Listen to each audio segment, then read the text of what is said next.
నాకు తెలిసిన యేసుక్రీస్తు పరిచర్యా విధానం లేక సేవా విధానం. దేవుడు తనకిచ్చిన 3.5 సంవత్సరాల కాలంలో మరి మొట్టమొదటిగా ఆత్మలను సంపాదించడం మొదలుపెట్టాడు. రెండవది, సంపాదించిన ఆత్మలను బలపరుస్తూ ముందుకెళ్ళాడు. మూడవదిగా వాక్య పరిచర్యా విధానంలో ముందుకెళ్ళాడు. నాలుగవదిగా స్వస్థత పరిచర్య విధానాన్ని పాటించాడు.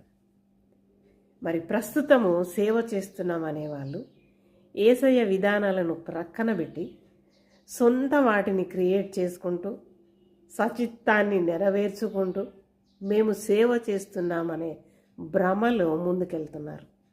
మరి మీ సేవా విధానాన్ని బట్టి యేసుక్రీస్తు సంతోషిస్తున్నాడా?